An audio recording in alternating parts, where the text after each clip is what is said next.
PSS 2.0 তোমাদের সকলকে জানাই স্বাগত। বিভিন্ন স্বাদের গল্প শুনতে এখনই সাবস্ক্রাইব করো আমাদের ইউটিউব চ্যানেলকে, আর পাশে থাকা বেল আইকনটি প্রেস করতে ভুলো না, যাতে যখনই আমরা নতুন গল্প নিয়ে আসবো তার নোটিফিকেশন সবার আগে তোমরা পাও। আজ তোমাদের জন্য প্রণব রায়ের আসল নকল। আর হ্যাঁ, গল্পটি কিন্তু প্রাপ্তবয়স্কদের জন্য। তাহলে চলো আর বেশি দেরি না করে শুরু করা যাক।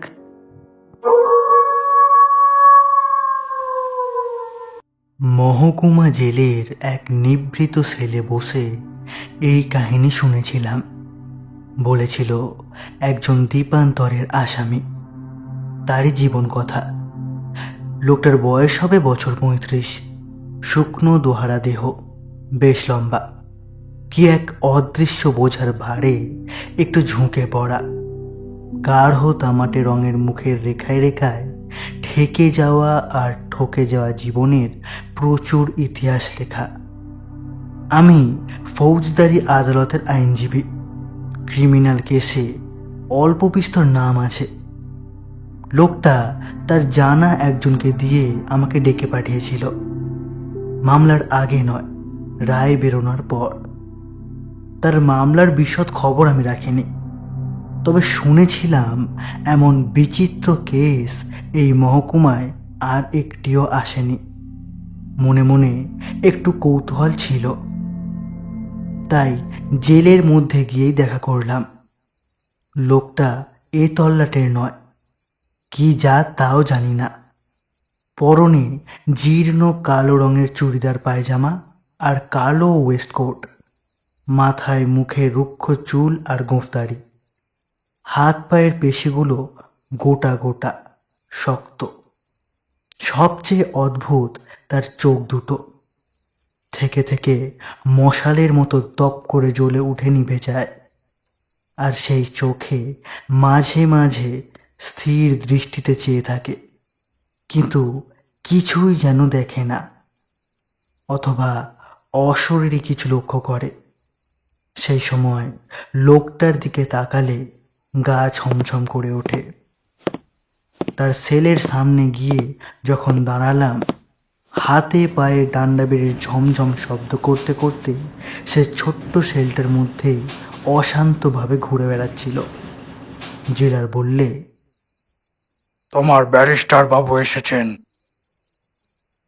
লোকটা মশাল জ্বালা চোখে আমার দিকে এক দৃষ্টে তাকিয়ে রইল। তারপর সহজভাবে হেসে বলল, ভেতরে আসুন কর্তা। জেলার সেল খুলে দিল। ভেতরে গেলাম। লোকটা সোজাসুজি বলল, আপিল করতে চাই ব্যারিস্টার বাবু। আমিও সোজাসুজি জবাব দিলাম, খুনের চার্জ তোমার বিরুদ্ধে, সাজা মুকুব হবে বলে মনে হয় না। লোকটা একটু হেসে বলল, সাজা বদল তো হতে পারে। মানে? লোকটা ব্যগ্র গলায় বলল, কালা পানির বদলে ফাঁসি তো হতে পারে। আপনি আমার ফাঁসির জন্য আপিল করে দিন ব্যারিস্টার বাবু। কিছুক্ষণ থ হয়ে রইলাম। এ কেমন তোর মানুষ, যে চেয়ে ফাঁসির দড়ি গলায় পড়তে চাইছে। কয়দিন মাত্রই একটু অপ্রকৃতিস্থ হয়ে থাকে, কিন্তু এই লোকটা আগা গোড়ায় অপ্রকৃতিস্থ নাকি, না জীবনের প্রতি সম্পূর্ণ বিরহ হয়ে গিয়েছে।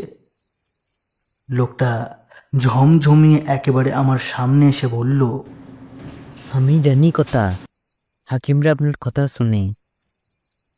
আপনি আমার হয়ে আপিল করে দিলে ও ঠিক ফাঁসি হয়ে যাবে।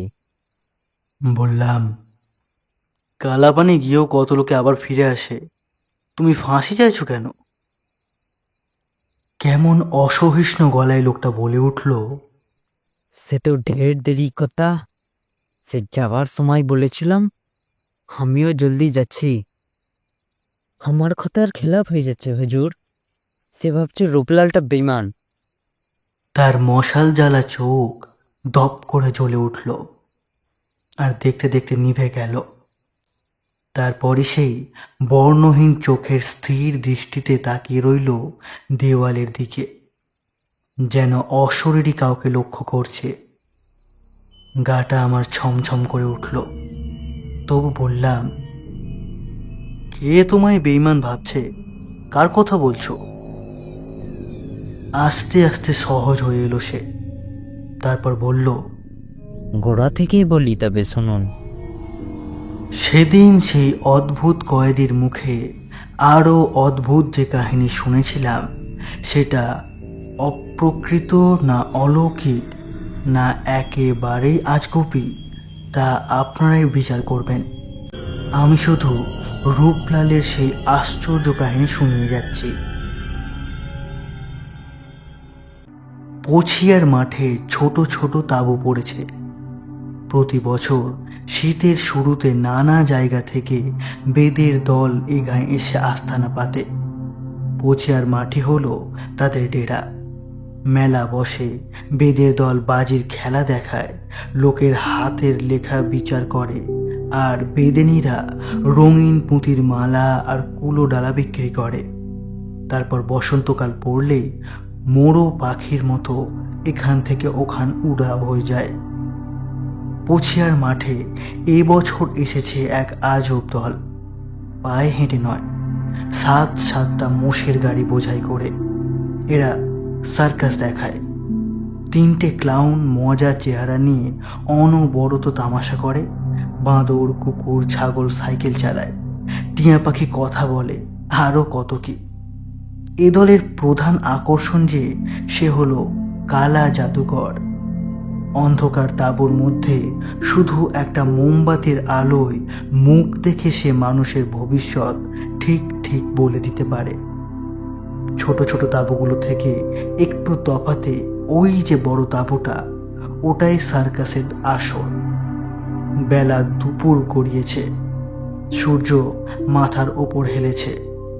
বড় তাঁবুর সামনেটায় লোকের ভিড় ক্রমশ বাড়ছে। আশেপাশে 5খানা গাঁ থেকে লোক আসছে। পায়ে পায়ে ধুলো উড়ছে যেন দিনের কুয়াশা। তাঁবুর দরজার সামনে একটা উঁচু প্ল্যাটফর্মের ওপরে দাঁড়িয়ে একজন ক্লাউন মাথায় ঠোঙার মতো রঙিন টুপি পরে ঝাঁঝার করতাল নিয়ে চিৎকার করে ছড়া কাটছে। এসো ভাই, দেখে যাও, হাজার মজা লুটে নাও। দুয়ানাতে দেখবে খাসা কে মজাদার রং তামাশা। আর দুয়ানা ফেললে পড়ে কালা জাদু ঘরের ঘরে।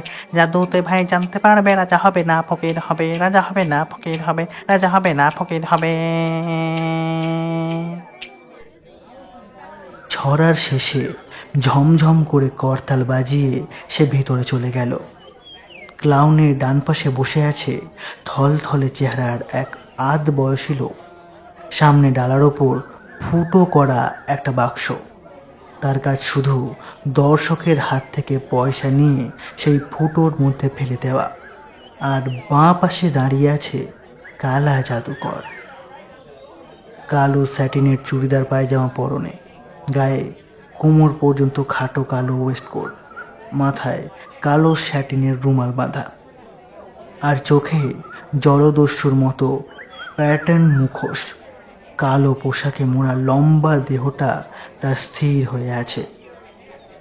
ওই আমাদের রূপলাল। আজ থেকে 5 বছর আগেকার রূপলাল। তখন 30 বছরের জওয়ান। উৎসুক দৃষ্টিতে রূপলাল তাকিয়ে আছে ভিড়ের দিকে। গায়ের দেহাতি লোকের ভিড় তাঁবুতে আগে ঢোকার জন্য ঠেলাঠেলি করছে। রূপলালের উৎসুক চঞ্চল দৃষ্টি স্থির হয়ে গেল এক জায়গায়। হ্যাঁ, আজও এসেছে ওরা। বুড়োর হাত ধরে সেই মেয়েটি ভিড়ের পিছনে দাঁড়িয়ে আছে। আজ নিয়ে ওরা 3 দিন এলো, অথচ তাঁবুর ভেতরে পা দেয়নি একদিনও। বুড়োকে দেখলে গরিব চাষি বলেই মনে হয়। মাথার চুলগুলো একেবারে সাদা, কিন্তু মেয়েটা যেন টাটকা মৌসুমি ফুল। বছর 17-18 বেশি বয়স তো হবে না। নতুন কচি পাতার মতো শ্যামলা রং, ঢলঢলে মুখ, চুল বাঁধেনি। মেঠো হাওয়ায় বারবার চুলগুলো মুখে এসে পড়ছে। বুড়োটা তো তাকিয়ে আছে রূপলালের দিকে, কিন্তু মেয়েটা কেন তাকাচ্ছে না? কেন সে অপলক চোখে একটা বাদাম গাছের দিকে তাকিয়ে রয়েছে? ভিড় আস্তে আস্তে পাতলা হয়ে এলো। বড় তাঁবুর ভেতরটা প্রায় ভর্তি। খেলা এখনই শুরু হবে। আসর জমানোর জন্য ক্লাউন ভেতরে চলে গেছে বাক্স নিয়ে সেই থলথলে চেহারার লোকটিও। প্ল্যাটফর্মের ওপরে একা রূপলালের খেলা শেষের দিকে। মেয়েটার হাত ধরে এগিয়ে এলো বুড়ো। রূপলাল আর চেঁচেই বলল। খেলা দেখবে নাকি? বুড়ো ঘাড় নেড়ে বলল, না। মেয়েটার দিকে তাকিয়ে রূপলাল বলল, পয়সা লাগবে না, দেখোগে যাও। কিন্তু এত বড় প্রলোভনেও মেয়েটা চঞ্চল হলো না। একটু বিষণ্ণ হাসি হেসে বুড়ো বলল, না জাদুঘর, খেলা দেখবার লেগে আসি নাই। আমার দরকার তোমার সাথে একটু ওই নিরিবিলি একটু নিরিবিলি চাই। রূপলাল একটু অবাক হয়ে বলল, নিরিবিলি চাই? তাহলে সন্ধ্যার পর আমার তাঁবুতে এসো। মেয়েটা কেমন যেন ভয় পেয়ে বুড়োর হাত চেপে ধরে বলল, না না, রাতের বেলা পুচিয়ার মাঠে দানুরা আসে। রূপলাল হেসে ফেলল, বলল, আচ্ছা তবে থাক, আমিই যাব। তা ঘর কোথায় তোমার? ও, ওই শালতলিতে খুশিদের ঘর বললে দেখিয়ে দিবে। খুশিকে? একটু হেসে বুড়ো বলল, এই যে আমার মেয়ে। হ্যাঁ, ঠিক যাবে তো কর্তা? যাব। চলে গেল মেয়েটাকে নিয়ে বুড়ো। আশ্চর্য, এতক্ষণ তাকিয়ে রইল মেয়েটা রূপলালের দিকে, কিন্তু কোনোভাবেই ছায়া পড়ল না তার চোখে। মেয়েটির দেহে যৌবন এসেছে, কিন্তু মনের বয়স কি হয়নি? যাকে বলে পুরো দস্তুর বেদে রূপলাল হলো তাই। বাপ মা কে কোথাকার লোক জানে না, জ্ঞান হওয়া থেকেই ঘুরছে বেদের দলের সঙ্গে। বড় হয়ে উঠেছে তাদেরই ছাওয়ায়। এ দল থেকে ও দল, এই গ্রাম ছেড়ে ও গ্রামে।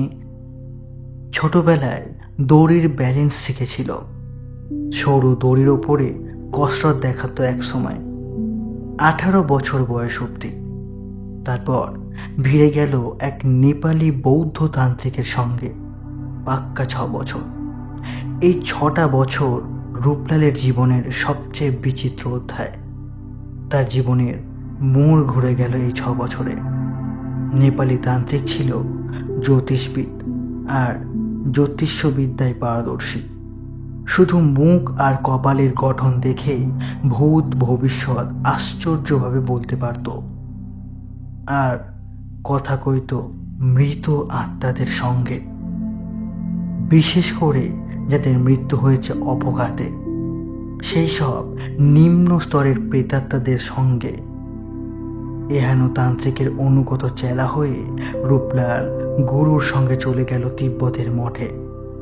5.5 বছর বাদে যখন আবার ফিরে এলো বেদের দলে, তখন সেই দুর্লভ বিদ্যা তার সম্পূর্ণ আয়ত্ত হয়ে গেছে। সে শিখেছে প্রেতাত্মাদের বশ করে তাদের সাহায্যে জীবিত মানুষের ভবিষ্যৎ জেনে নিতে। এখন থেকে রূপলালের রূপ হলো অন্য, পেশা হলো ভিন্ন। মিশমিশে কালো স্যাটিনের আঁটো পোশাকে সেজে সে যখন অন্ধকার স্টেজে এসে দাঁড়ায়, হলদে মোমের আলোয় তাকে দেখে দর্শকের গায়ে কাঁটা দিয়ে ওঠে। সেই থেকে তার নাম হলো কালা জাদুঘর। সন্ধ্যের পর নিজের তাঁবুতে বসে একটু জিরিয়ে রূপলাল বেরিয়ে পড়ল শালতলির উদ্দেশ্যে। জায়গাটা পৌঁছিয়ার মাঠ থেকে মাইলটাকের মধ্যে। খুশিদের বাড়িটা জিজ্ঞেস করতেই পাওয়া গেল। বাড়ি বলতে খান দুয়েক মেটে ঘর আর উঠোন। রূপলাল কালো পোশাক পরে আসেনি, তাই প্রথমে বুড়ো তাকে চিনতে পারলে না। তারপর ডেকে বসালো ঘরের মধ্যে, ডেকে আনলো খুশিকে পাশের ঘর থেকে। বলল, এই যে এর লেগেই তোমারে কষ্ট দেওয়া জাদুঘর। মেয়েটার কপালে কি লেখা আছে? একটু ভালো করে দেখে বলে দাও দেখি। হ্যাঁ, এই ব্যাপার? তা কাল তোমার মেয়েকে তাঁবুর মধ্যে নিয়ে গেলেই তো পারতে। না জাদুঘর, ওখানে ভয়ে খুশি ভরকে যেত। হ্যাঁ, তুমি ঘরেই দেখে দাও। তোমার পাওনা আমি ডবল দেবো, ডবল। ঘরের কোণে কাঠের পিলসুজে একটা প্রদীপ জ্বলছিল। পকেট থেকে হলদে মোমবাতি বের করে প্রদীপ থেকে জেলে নিল রূপলাল আর ফুঁ দিয়ে নিভে দিল প্রদীপটা। তারপর এসে বসলো খুশির মুখোমুখি। হলদে মোমের আলোয় খুশির মুখের ওপর ফেলতেই চমকে উঠল রূপলাল। ডাগর ডাগর দুই চোখের তারায় মনি নেই, আলোহীন ভাষাহীন বোবা দুই চোখ। খুশি তাহলে অন্ধ? এতক্ষণে বুঝল রূপলাল। সার্কাসের তাঁবুর সামনে তার দিকে তাকিয়েও ওই দুটি চোখ কেন তার সঙ্গে কথা বলেনি, এখন বুঝল রূপলাল। সে প্রশ্ন করল, খুশির চোখ এমন হয়েছে কদিন থেকে মোড়ল? একটা নিঃশ্বাস ফেলে বুড়ো বলল, জন্ম থেকেই। তাই তো পোড়া কপালির কপালে লেখনটা জানতে চাইছি কর্তা। হাতখান দেখা খুশি, হাতখান দেখা। রূপোর চুরি পরা একখানা হাত অসংকোচে এগিয়ে এলো রূপলালের দিকে, আর রূপলালও একখানা হাত আপনা থেকেই তুলে নিল এক মুঠো তুলোর মতো নরম সেই হাতখানাকে। কয়েক মুহূর্ত, তারপরে খুশির হাতখানা ছেড়ে দিল রূপলাল। বলল, আমি হাত দেখি না, মুখ দেখে বলি। মশাল জ্বালা দুই চোখের দৃষ্টি খুশির মুখের ওপর কেন্দ্রীভূত করে রূপলাল চেয়ে রইল, আর অস্পষ্ট দুর্বোধ্য ভাষায় তন্ত্রের মন্ত্র আওড়াতে লাগলো। মাঝে মাঝে কাঁপতে লাগলো হলদে মোমের শিখা। বাইরে ঝিঁঝি ডাক।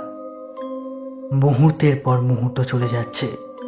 দুর্বোধ্য তিব্বতী ভাষায় তন্ত্র মন্ত্র রূপলালের চাপা গম্ভীর গলায় ক্রমশ দূরের ঘণ্টার ধ্বনির মতো মিলিয়ে আসতে লাগলো। কেঁপে ওঠা মোমের আলোয় খুশির ছায়াও পেছনে মেটে দেয়ালে কাঁপতে লাগলো।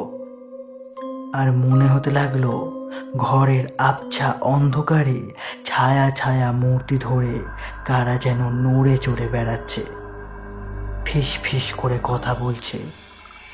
স্থির হয়ে বসে আছে খুশি, দৃষ্টিহীন দুই চোখ মেলে। মোমবাতির হলদে আলোয় মুখখানা তার অসম্ভব ফ্যাকাশে দেখাচ্ছে। এই শীতের রাতেও কপালে জমেছে বিন্দু বিন্দু ঘাম। রূপলাল বুঝতে পারলে তার ওপর প্রেতাত্মার ভর হয়েছে। তার চোখের মশাল আরও যেন উগ্র হয়ে উঠল। সেই উগ্র চোখের দৃষ্টি খুশির ফ্যাকাশে চোখের ওপর কেন্দ্র করে রূপলাল তার শেষ মন্ত্র উচ্চারণ করল। বুড়ো দেখতে পেল না, কিন্তু রূপলাল স্পষ্ট দেখল খুশির মুখখানা শুকনো, মাথার উপর চক্কর দিয়ে ঘুরছে একটা বাদর, আশেপাশে কিলবিল করছে বিষধর সাপ। সেই ছবি দেখতে দেখতে অস্থির হয়ে উঠল রূপলাল। তার চোখের মশাল আস্তে আস্তে নিভে এলো। এ কি দেখলো সে? এই যে অমঙ্গল, ভয়ানক অমঙ্গলের লক্ষণ। সে তো স্বপ্নেও ভাবতে পারেনি যে খুশির মতো সুন্দর সরল পবিত্র মেয়ের ভবিষ্যৎ জীবনে এমন বিশ্রী অমঙ্গল, এমন মর্মান্তিক দুঃখ লুকিয়ে ওঁত পেতে আছে। অস্থির হয়ে রূপলাল পকেট থেকে ধূপের মতো একটা পদার্থ বের করে জ্বালিয়ে দিল। সুগন্ধি ধোঁয়া কুণ্ডলি পাকিয়ে উঠতে লাগলো। সেই ধোঁয়ায় অশরীরী প্রেতাত্মার দল থেকে থেকে একে একে বিদায় নিল। সহজ আর হালকা হয়ে এলো ঘরের বাতাস, স্বাভাবিক হয়ে এলো খুশির মুখের রং। রূপলাল প্রদীপ জেলে মোমবাতিটা নিভিয়ে দিল। এতক্ষণে বুড়ো নড়ে চড়ে বসল। সংশয় আর অনিশ্চয়তায় কাঁপা গলায় বলল, কি দেখলে জাদুঘর? হ্যাঁ, আমার ওই খুশির মুখে তোমার কালা জাদুবিদ্যের দিব্যি। সত্যি কথাই বলো, সত্যি কথা। কিন্তু সত্যি কথাটা রূপলাল বলতে পারেনি। বলতে শুধু মুখেই বাঁধেনি, তার মনেও বেঁধেছিল। বলেছিল সে উল্টো কথা। হাসি মুখে রূপলাল বলল, ভালোই দেখলাম মোড়ল, মেয়ে তোমার সুখী হবে, খুব সুখী হবে। দুঃখে আঁচড়টি ওর গায়ে লাগবে না। যদি যদি যদি কি? খুশির ঢলো ঢলো মুখের দিকে তাকালো রূপলাল। টিকলো নাকের রূপোর নাকছাবি চিকচিক করছে। দেখতে পায় না, তবু বোবা চোখ মেলে তাকিয়ে আছে রূপলালের দিকে। বড় মায়া, বড় মমতা হলো রূপলালের। বলল, যদি কেউ ওকে জীবনভর আগলে রাখে। ভারী কথা বললে। কে আগলে রাখবে গো সারা জীবন? ওই কানি মেয়েকে কে নেবে? নেবে বই কি মোড়ল, সময় হলে ঠিক নেবে, আদর করে নেবে। সত্যি বলছো জাদুঘর, সত্যি বলছো? মিথ্যা বলে আমার লাভ?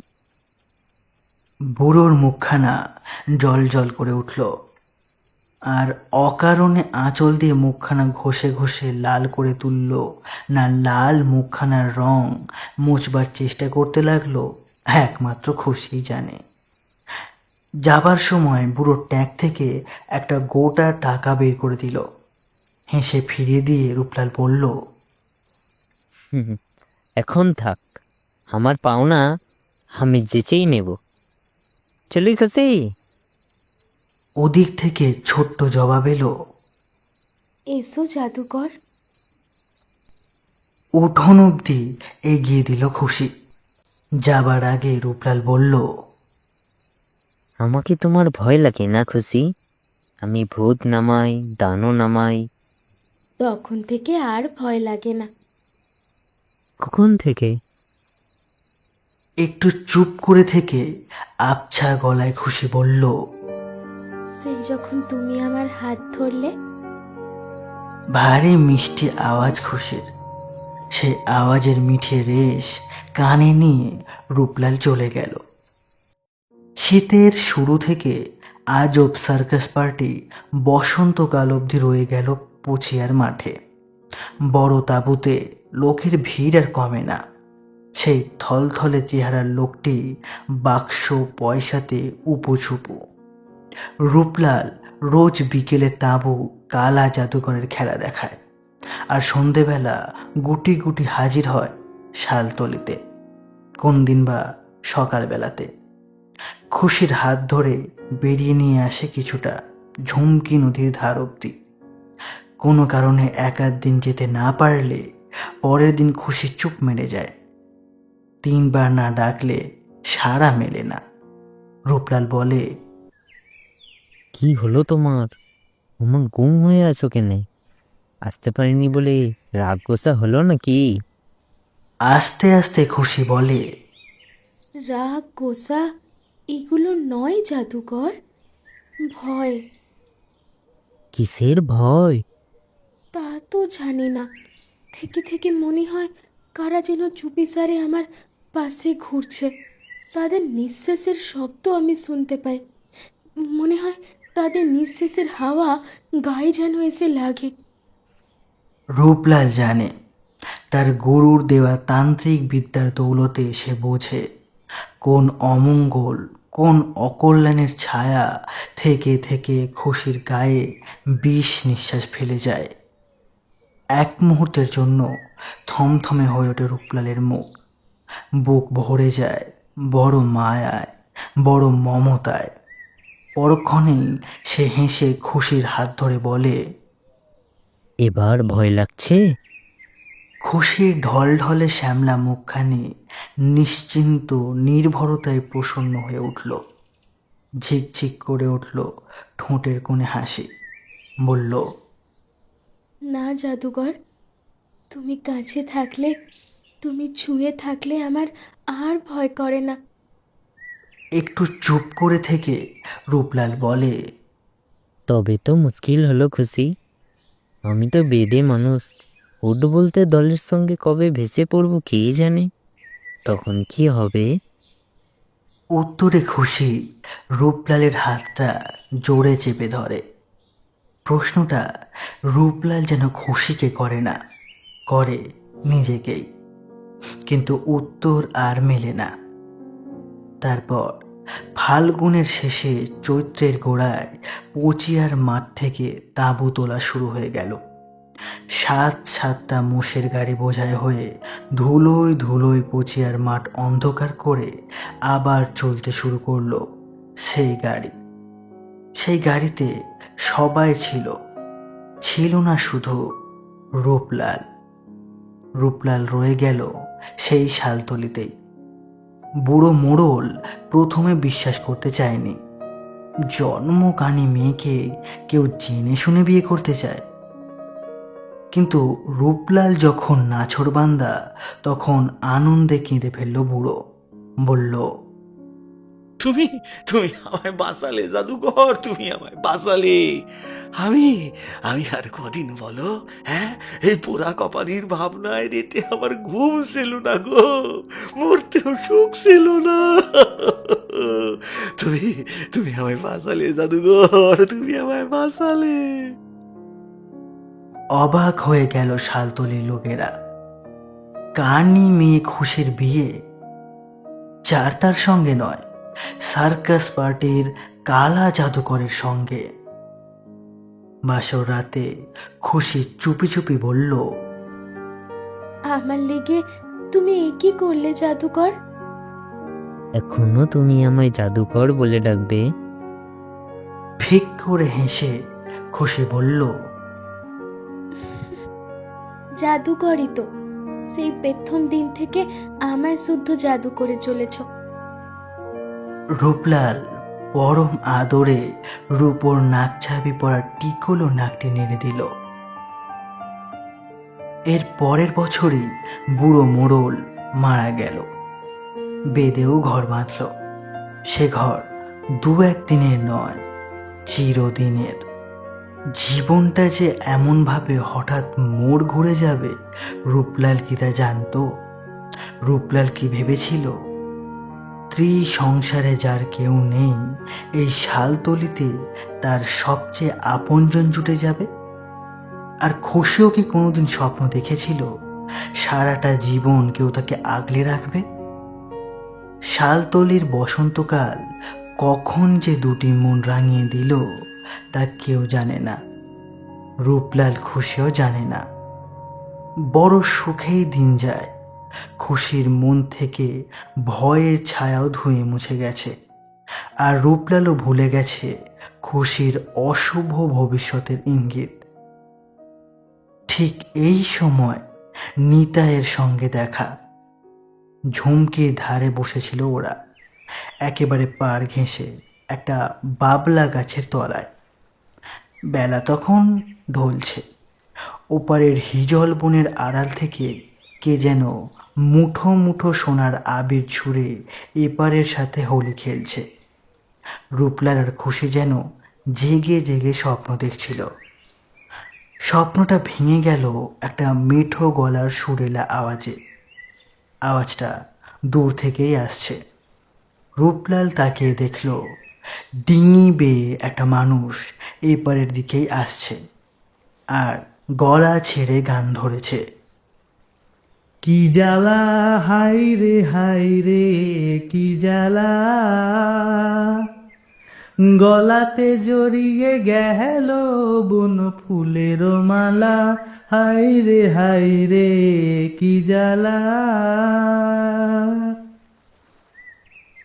ডিঙিটা কাছাকাছি আসতে রূপলাল দেখল পাতলা পানা একটা ছোকরা ডিঙি বাইছে।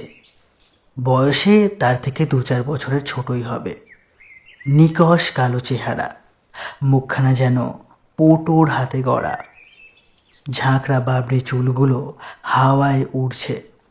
হালকা গেরুয়া রঙের খাটো ধুতি, সরু মাঝায় আঁটো সাঁটো করে বাঁধা, গায়ে সেই রঙেরই ফতুয়া। একটা শ্যাওড়া ঝোপের পাশে ডিঙিখানা বাঁধল সে। তারপর বাবলা তলায় চোখ পড়তেই গানটা তার থেমে গেল। শুধু গান থেমে গেল না, লোকটার নড়াচড়া এমনকি নিঃশ্বাসটুকুও যেন থেমে গেল। খুশি হঠাৎই চঞ্চল হয়ে উঠে বলল, চলো চলো না ঘরে যাই। কেনে বল দেখি। কি যেন একটা প্যাট প্যাট করে তাকিয়ে আছে। অবাক হয়ে গেল রূপলাল অন্ধ খুশির কথা শুনে। সত্যিই তো, লোকটা এদিকেই তাকিয়ে আছে। পথে ঘাটে তাকায় তো কতজন, কই খুশি তো টের পায় না। আজই টের পেল কেন? আর ওকে যে টের পাওয়ালো সে লোকটাই বা কে? খুশি রূপলালের হাত ধরে নাড়া দিয়ে বলল, ওঠো। কিন্তু ওরা উঠে যাবার আগে ডিঙির লোকটা একেবারে কাছাকাছি এগিয়ে এসে হাসি মুখে বলল, আরে কালা জাদুকর না? রূপলাল জবাব দেওয়ার আগেই লোকটা নিজেই ঘাড় নেড়ে বলল, চিনতে আমার ভুল হয়নি। শালতলিতে বাদামতলায় দেখেছিলাম। আমি নেতাই গুনিন। গুনিন? রূপলালের মনে হলো গুণিন না হয়ে কবিয়াল হলে নিতাইকে মানাতো ভালো। চোখ দুটো তার সদাই হাসছে। রূপলাল বলল, কিসের গুনিন? সাপে কাটলে আমি ঝাড়ফুঁক করি, বাতের ব্যথায় আরাম করি, বাঁজা মেয়ে ছেলেকে ওষুধ দিই, আর ঝুমুর গেয়ে বেড়াই।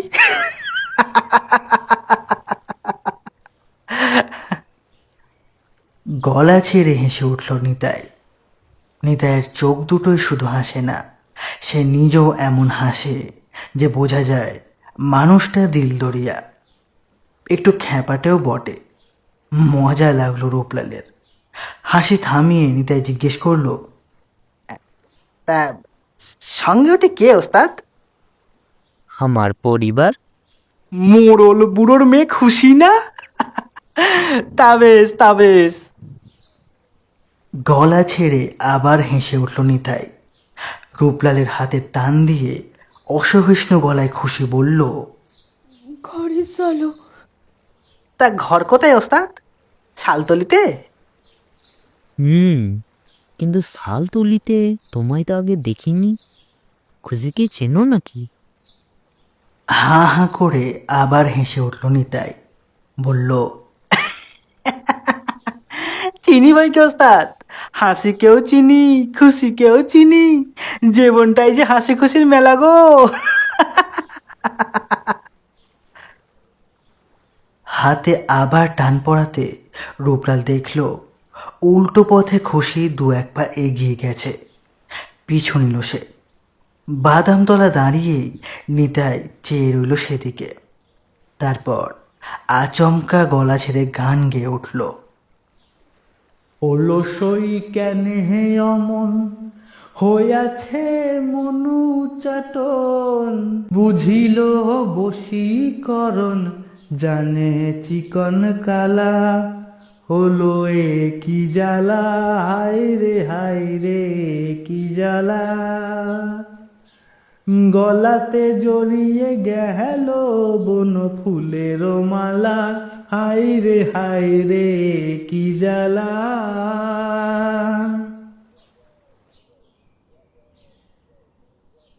দিন দুই বাদে একদিন দুপুরে উঠোনের বেড়ার ওপার থেকে ডাক শোনা গেল, ওস্তাদ ওস্তাদ ওস্তাদ, ঘরে আছো নাকি?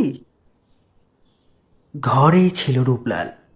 ক্ষেত থেকে ফিরে সবে স্নান খাওয়া সেরেছে। বেরিয়ে এসে দেখে নিতাই গুনিন। বলল, এই ভোর দুপুরে কি মনে করে গুনিন? কপালের ওপর থেকে ঘামে ভেজা চুলগুলো সরিয়ে নিতাই বলল, কথা আছে ওস্তাদ, আগে দাওয়া একটু বসতে বলো। নিতাই অবশ্য রূপলালের বলার অপেক্ষা রাখল না, নিজেই এসে চেপে বসল।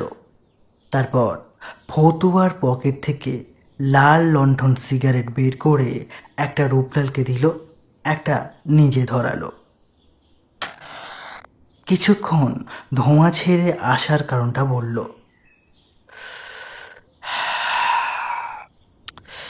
আমি জানি ওস্তাদ, কালা জাদুবিদ্যায় তুমি কত বড় ওস্তাদ। তোমার ওই মহাবিদ্যাটা আমার একটু শেখাতে হবে ওস্তাদ। সে কি নিতাই, তুমিও তো গুণিন, কত বিদ্যে তোমার জানা। ঠোঁট উল্টে নিতাই বলল, আরে কিচ্ছু না কিচ্ছু না ওস্তাদ, কিচ্ছু না, ওসব কিচ্ছু না। একটা বিদ্যেই আমার জানা, তারপর সব বুঝরুকি। কোন বিদ্যে জানা? মা ধূমাবতীর বিদ্যে, রূপবদল। উৎসুক হয়ে উঠল রূপলাল, বলল, ওটা কোন বিদ্যে গুণিন? শিখলে কোন ক্ষমতা বাড়ে? সে বড় মজার বিদ্যা ওস্তাদ, ও তোমায় আমি একদিন শিখিয়ে দেবো খন। কিন্তু আগে তোমার বিদ্যাটা আমায় দেবে বলো। দেব না কেনে, তবে কালা জাদু বিদ্যায় ও বড় ভজকট, ভূত প্রেতের কারবার, শিখতে সময় লাগে। তা লাগুক তা লাগুক বলে ফতুয়ার পকেট থেকে আরও কয়েকটি জিনিস বার করলো নিতাই। একটি নতুন ছোট কলকে, সিকি তোলা গাঁজা, লাল সুতো 1 গজ, 5টি কড়ি আর 5টি টাকা। বস্তুগুলি রূপলালের পায়ের কাছে রেখে নিতাই বলল, আজ থেকে আমাকে তোমার সাগরেদ করে নাও ওস্তাদ। আজ নাই, পরশু আমাবস্যে, সেদিন থেকে। ঠিক, বাবা ভূতনাথের দিব্যি। বাবা ভূতনাথের দিব্যি। চাপা একটা আনন্দে নিতাইয়ের চোখ মুখ হেসে উঠল। পোড়া সিগারেটের টুকরোটা টান মেরে ফেলে দিয়ে নিতাই মনের আনন্দে গেয়ে উঠল। গাজনের বাদ্যি বাজে, গাজনের বাদ্যি বাজে, বাজে কাশি ঢোল রে, গাজনের বাদ্যি বাজে, গাজনের বাদ্যি বাজে, বাজে কাশি ঢোল রে, মনে রে বোম ভোলানাথ বল রে, মনে রে বোম ভোলানাথ বল। এক গোটে জল ফরমাস করো না ওস্তাদ, পেস্টাই ছাতি ফেটে যাচ্ছে। ঘরের দিকে চেয়ে রূপলাল বলল। এক ঘটি জল দিস তো খুশি। খানিক পরে কপাটের শিকলটা নড়ে উঠল। তারপরে মাজা কাঁসার ঘটির জল নিয়ে খুশি দাওয়াতে পা দিল। তড়াক করে উঠে গেল নিতাই, হাত বাড়িয়ে নিতে গেল জলের ঘটিটা। আঙুলে আঙুলে একটু ছোঁয়া, অমনি খুশির হাত থেকে জলের ঘটিটা খসে পড়ল।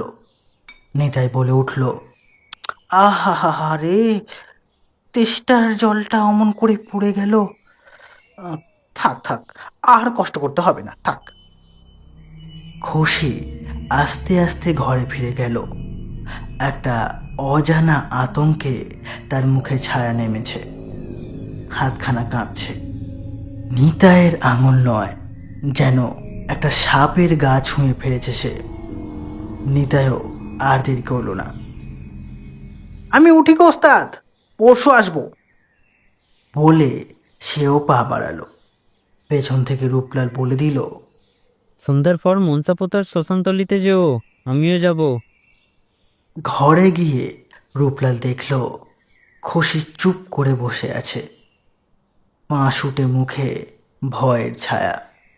রূপলাল তার গায়ে হাত দিয়ে বলল, কি হলো, অমন থমথমে হয়ে রইল কেনে?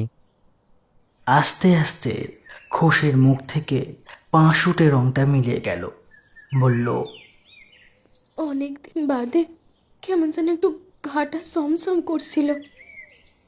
এক মুহূর্তের জন্য রূপলালের বুকটা ছ্যাঁত করে উঠল। তারপরে হেসে বলল, ভয় কি, আমি তো আছি। স্বামীর হাঁটুতে গাল রেখে খুশি বলল, হ্যাঁ গো, ও লোকটাকে তুমি কালাবিদ্যা শেখাবে? নাই শেখালে ও কিন্তু ভালো নয়। দিব্যি গেলে ফেলেছি যে।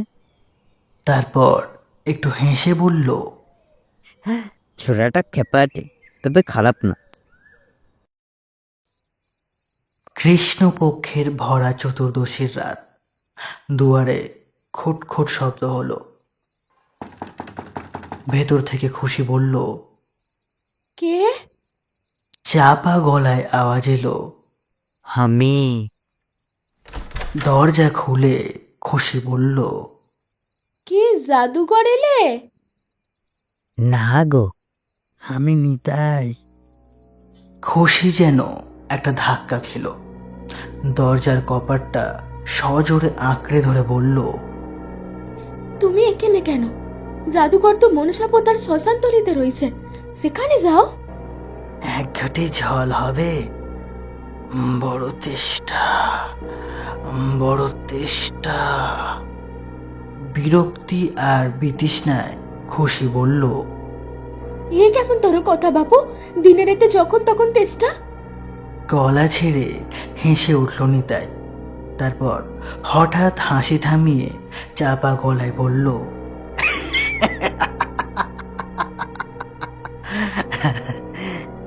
ঠিক ধরেছ, ঠিকই ধরেছ।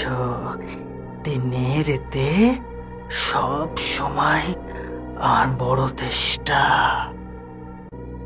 জোড়া ভুড়ো কুঁচকে খুশি বলল, তা আমার কাছে ছাড়া কি আর কোথাও জল নেই? না গো খুশি, আমার তেষ্টার জল শুধু তোমার কাছেই আছে, শুধু তোমার কাছে। নিতাইয়ের কথাগুলো কেমন যেন লালা জড়ানো। খুশি দরজাটা বন্ধ করে দিতে গেল, তার আগেই নিতাই খপ করে একখানা নরম হাত ধরে ফেলল। জীবনটাই যে হাসি খুশির মেলা গো। জাদুঘর তোমায় কি দিয়েছে? আমি আমি তোমায় অনেক অনেক সুখ দেব। তুমি আমার হও খুশি, তুমি আমার হও। খুশির সর্বাঙ্গ তখন থর থর করে কাঁপছে। তার মনে হতে লাগলো কতকগুলো সাপ কিলবিল করে তার গায়ে বেয়ে উঠছে। মাথার উপর চক্কর দিচ্ছে বিশ্রী একটা বাদুড়। তার পাখা ঝাপটানোর হাওয়া লাগছে তার মুখে। ভয়ে চিৎকার করে উঠেই খুশি ঢলে পড়ল মাটিতে। নিতাই এতটা ভাবেনি। সে আর দাঁড়ালো না, ছুটে বাইরের অন্ধকারে মিশে গেল। গাঢ় ঘুমের কুয়াশা ধীরে ধীরে ফিকে হয়ে আসছে, আর তারই মাঝে রূপলাল যেন অনেক দূর থেকে ডাকছে, খুশি, খুশি, খুশি, খুশি। কি হলো তোর খুশি? চোখের ভারী পাতা দুটো মেলে খুশি দেখল শিওরে সত্যিই রূপলাল। স্বামীর বুকে মুখ রেখে হু হু করে কেঁদে ফেলল সে। তারপর কাঁদতে কাঁদতে বলল, ওই নেতাই শয়তানকে তুমি আর আসতে দিও না কখনো। ও আমায় খুন করবে, আমায় আমায় মেরে ফেলবে গো। খুশিকে বুকে জড়িয়ে ধরে রূপলাল হ্যাঁ করল না, না করল না। গুম হয়ে বসে রইল। শুধু তার মশাল চোখ একবার তপ করে জ্বলে উঠল। নিতাইকে মানা করতে হয়নি, নিজের থেকেই সে আর আসেনি। 1.5-2 মাস কাটল। রূপলাল তবু নিশ্চিন্ত হতে পারল না। খুশি বলেছিল, ওই শয়তানটা যখন আমার হাতখানা ধরেছিল তখন আমার শরীরটা অবশ হয়ে গেল। মনে হলো তুমি আমার হাত ধরেছো। বলিস কি? হ্যাঁ গো। তারপর ও নস্যার যখন বললে জাদুঘর তোমারে কি দিয়েছে, তখন হুঁশ এলো। আমার মন বললে তুমি নয়, এ নিশ্চয়ই ওই শয়তানটা। আমার শরীরটা কাঁপতে লাগলো। আমার তো আর কিছু মনে নেই। খুশির কথা শুনে মনে মনে চমকে উঠেছিল রূপলাল। নিতাই গুণিনের হাতের ছোঁয়ায় অবশ হয়ে এসেছিল খুশির সর্বাঙ্গ। মনে হয়েছিল রূপলালই তার হাত ধরেছে। তাহলে খুশিকে ঠিক অবশ নয়, বশ করেছিল নিতাই। তবে কি নিতাই গুণিন ডাকিনী মন্ত্র জানে? এত বড় গুণিন হয়েও কেন সে রূপলালের কাছে এসেছিল সে তো এখন বোঝাই যাচ্ছে। কালা জাদুবিদ্যার লোভে নয়, এসেছিল খুশি ফুলের টাটকা মধুর লোভে। নেপালি তান্ত্রিক গুরুর বিদ্যে কখনো মিথ্যে বলে না। অন্ধ খুশি জীবনে তাহলে ওই শনি, ওই নিতাই গুণী। ছ্যাঁক করে উঠল রূপলালের বুকটা। তারপর থেকেই খুশিকে আর চোখের আড়াল করল না রূপলাল। ফসল কাটার দিন এসে গেছে। আউশের নতুন ফসল, বুড়ো মোড়লের 22 বিঘের ফসল গঞ্জে পাঠিয়ে দিয়েছে রূপলাল। এবার মহাজনের গদি থেকে আদায় আনতে যাওয়ার কাজটাই বাকি। ফসল কাটার সময় নিজে একটিবারও মাঠে যায়নি রূপলাল, পাছে খুশিকে চোখের আড়াল করতে হয়। কিন্তু আদায়ের ব্যাপার নিজে না গেলেই নয়। রূপলাল বলল, ভোর ভোর গঞ্জে চলে যাব আর সূর্য ঢোলার আগেই ফিরে আসব। ভাবিস নে খুশি, শুধু আমাকে রেখে যাচ্ছি তো। গঞ্জে চলে গেল রূপলাল। কিন্তু যতই তাড়াহুড়ো করুক, ফিরতে ফিরতে সূর্য ঢলে পড়ল। ছোট ছোট কেউটের বাচ্চার মতো কুণ্ডুলি বাঁকানো ছোট কালো মেঘ সাঁঝের আকাশে জোরো হতে লাগলো। শালতলির সীমানায় গাড়ি থেকে নেমে পড়ে জোরে পা চালালো রূপলাল। বলদের গাড়ি বড় ধিকিয়ে চলে। খানিক দূরে এগোতে তারই ক্ষেতের মুনিশ সুদামার সঙ্গে দেখা। অন্ধকার নেমেছে বলেই সুদামা তাকে বোধহয় লক্ষ্য করেনি। কিন্তু রূপলালের বিরক্তির সীমা রইল না। চেঁচিয়ে ডেকে বলল, এই সুদামা, ঘরের মানুষটাকে একা রেখে চলে যাচ্ছিস? বারে সুদামা কেমন একটু ঘাবড়ে গেল। বলল, হাই দেখো, তুমি ঘরে ঢুকলে তাই তুমি চলে এলাম কর্তা। রূপলালের মুখটা হাঁ হয়ে গেল। বলল, আমি ঘরে ঢুকলাম? ঢুকলে না, ওই তো কতক্ষণ আগেই ঢুকলে, নিজে প্রত্যক্ষ করলাম কর্তা। মাথার ওপর গুড় গুড় করে মেঘ ডেকে উঠল। গুড় গুড় করে উঠল রূপলালের বুকও। আর কোনো কথা না বলেই সে ছুটল ঘরের মুখে। তার সঙ্গে পাল্লা দিয়ে বাতাসও হঠাৎ ছুটতে লাগলো হু হু করে। মাথার ওপর ঘন ঘন হুঙ্কার দিতে লাগলো অদৃশ্য দৈত্য দানবের দল। কালো কালো অসংখ্য মেঘ বাদুরের দল আকাশে পাখা ঝাপটাচ্ছে। তীর বেগে ছুটল রূপলাল। এক ধাক্কায় উঠোনের আগোটা ঠেলে দাওয়ায় পা দিয়েই থমকে গেল। ঘরের কপাট বন্ধ। ভেতর থেকে আওয়াজ আসছে, তোমায় ভালোবাসি না তো কাকে বাসি গো? সত্যি? সত্যি সত্যি সত্যি। তুমি কি আমার মন বোঝো না? থেকে থেকে শুধু কেন? এমনি তোর মুখে শুনতে মিষ্টি লাগে। আহা, তাই বুঝি? মাথাটা ঘুরতে লাগলো রূপলালের। দুটো গলার একটা গলা সে চেনে, খুশির গলা। কিন্তু পুরুষের গলাটা যে তার নিজের, হুবহু রূপলালের গলা। তারই বলার ভঙ্গি। কপাটের আড়ালে ও কে? কপাটে ধাক্কা দিতে গিয়েও হাতখানা সরিয়ে নিল রূপলাল। তারপর পা টিপে টিপে নেমে গেল উঠানের বাতাবি লেবুর গাছটার পাশে। সামনে আধ খোলা জানলা, ভেতরে পিদিম জ্বলছে। জানলায় উঁকি দিয়ে রূপলাল পাথর হয়ে গেল। দেখল বিছানার উপর দু হাতে খুশিকে জড়িয়ে ধরে শুয়ে আছে আর একটা রূপলাল, যেন রূপলালেরই যমজ ভাই। বাজ পড়া তাল গাছের মতোই কিছুক্ষণ দাঁড়িয়ে রইল রূপলাল। তার আর বুঝতে বাকি রইল না ওকে। জানে নিতাই গুণিন ডাকিনী মন্ত্র নিশ্চয়ই জানে। ডাকিনী মন্ত্র ছাড়া রূপ বদল করা যায় না। নিতাই বুঝেছিল রূপলাল ছাড়া খুশি আর কারো নয়। খুশি তার ভালোবাসা দিয়ে শুধু রূপলালকেই লতার মতো জড়িয়ে আছে, কিন্তু নিতাইয়ের লোভ তবু যায়নি। সাপের মতো গর্ত থেকে তার লালসা লুকিয়ে হাত বাড়িয়েছে খুশির দিকে।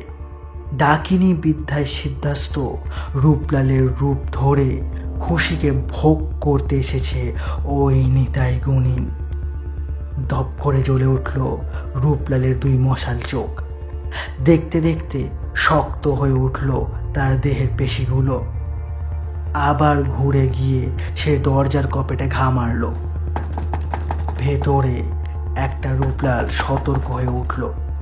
কপাটে আবার ঘা পড়ল, সঙ্গে সঙ্গে চিৎকার। খুশি, ভেতরে চমকে উঠল খুশি, বলল, বাইরে তোমারই গলা যেন। ও কে জাদুঘর? কপাটে আবার ধাক্কা। এবার আরো জোরে রূপলালের গলা শোনা গেল।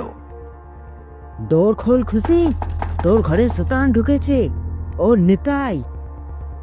ধর্মর করে উঠে বসলো খুশি, আলু থালু হয়ে বলল, ও কি বলছে জাদুঘর? শুনছো? দ্বিতীয় রূপলালের মুখ চোখ তখনও লালা জড়ানো। ঘন নিঃশ্বাসে প্রথম রিপুর উত্তাপ। খুশিকে কাছে টানবার চেষ্টা করে সেই একই গলায় সে বলল, ও মিছে বলছি খুশি, আমি রূপলাল, এই তোর কাছে রয়েছি, বাইরে ওটা নিতাই শতান। বাইরে রূপলাল কপাটে আরো জোরে ধাক্কা দিল, আরো জোরে। পুরনো কাঠের আগল সইতে পারল না, মরমরিয়ে ভেঙে পড়ল। দুহাট হয়ে গেল দুটো কপাট, আর ঝড়ের মতো ঘরে পা দিল বাইরের রূপলাল। চিৎকার করে বলল, কার কোলে শুয়ে আছিস খুশি? ও যে নিতাই গুণিন। দ্বিতীয় রূপলাল ঠিক তেমনই গলায় বলে উঠল, ওর কথা বিশ্বাস করিস না খুশি, ও নিতাই, আমি রূপলাল। দোরগড়া থেকে প্রথম রূপলাল বলল, শয়তান গুণিন তোকে গুণ করেছে খুশি, আমি রূপলাল। হেসে উঠল দ্বিতীয় রূপলাল, হুবহু রূপলালের মতোই হাসি। হাসতে হাসতে বলল, মিছে কথা খুশি, মিছে কথা। এই দেখ আমার হাত, মুখ, নাক, দেখ দেখ। খুশির একখানা হাত নিয়ে নিজের মুখে ছোঁয়াতে লাগলো দ্বিতীয় রূপলাল। দোটানায় পড়ে অন্ধ খুশি কেঁদে উঠল। সত্যি করে বলো না গো, কোনটা আসল জাদুঘর? বলো না। কামে নেশা, বড় নেশা। দুহাত দিয়ে খুশিকে সপাটে ধরে মুখের ওপর মুখ রেখে দ্বিতীয় রূপলাল বলল, আমি আর স্থির থাকতে পারল না প্রথম রূপলাল। চালের পাতা থেকে কি একটা জিনিস তার হাতের মুঠোয় চলে এলো। পৃথিবীর আলোয় নিমেষের জন্য বিদ্যুৎ ঠিকরে উঠল তার হাতে। তারপরেই দ্বিতীয় রূপলালের মুন্ডুটা কাত হয়ে লুটিয়ে পড়ল। আকাশে অদৃশ্য দৈত্য দানবের দল বিকট শব্দে হুঙ্কার দিয়ে উঠল। খ্যাপা হাওয়া হেসে উঠল থরথর করে, আর রক্তমাখা রামদাখানা হাতের মুঠোয় ধরে শক্ত হয়ে দাঁড়িয়ে রইল প্রথম রূপলাল। রক্তমাখা দেহটা দেখতে দেখতে নিতাই গুণিনের চেহারায় পরিণত হয়ে উঠল। খুশি যেন এতক্ষণ বোবা হয়ে গিয়েছিল, ভয়ে আতঙ্কে হঠাৎ চিৎকার করে উঠে মশাল জ্বালা চোখের স্থির দৃষ্টি মেলে রূপলাল দেখতে লাগলো খুশির গা বেয়ে কিলবিল করে উঠেছে বিষাক্ত সাপের দল। মাথার উপরে চক্র দিচ্ছে রক্ত শোষা বাদুড়। ঠিক এই দৃশ্যই দেখেছিল রূপলাল যেদিন সে প্রথম এসেছিল খুশির ভবিষ্যৎ গণনা করতে। নেপালি তান্ত্রিকের দেওয়া বিদ্যা কখনো মিথ্যা বলে না। হাতের অস্ত্রটা ফেলে আস্তে আস্তে খুশির কাছে এগিয়ে গেল রূপলাল। দেখল নিঃশ্বাস পড়ছে না। 2 চোখের মশাল আস্তে আস্তে নিভে গেল। নাকের নিচে হাত রেখে খুশির মরা মুখের ওপর টস টস করে পড়ল 2 ফোঁটা জল। তারপর ভিজে গলায় রূপলাল শুধু বলল, তুই এগিয়ে যা খুশি, আমি জলদি যাচ্ছি। পরের দিনই পুলিশে ধরা পড়েছিল রূপলাল। নিতাই গুণিনকে খুন করে সে পালায়নি, কিন্তু অনেক চেষ্টা করেও ফাঁসি হলো না তার। রূপলাল একটা আন্দামানের জাহাজে উঠল, হাতে পায়ে লোহার ডান্ডা বেরি করে। সে আজকের কথা নয়, ব্রিটিশ আমলের কথা। এতদিনে রূপলাল তার খুশির কাছে পৌঁছে গেছে কিনা কে জানে। প্রশ্ন উঠতে পারে, ডাকিনী মন্ত্রের বলে মানুষ কি সত্যিই রূপ বদলাতে পারে? তন্ত্র মন্ত্রে কি এমন অলৌকিক ক্ষমতা আছে? আপনারা কি বলবেন আমি জানি না। ইতিহাস কিন্তু বলে তন্ত্র সাধনা মিথ্যা নয়। বিজ্ঞানের অগোচরে অনেক সত্যি আছে, যাকে এখনকারের যুক্তি দিয়ে বোঝাতে গেলে সেগুলো আমরা গুজব বলেই মনে করব।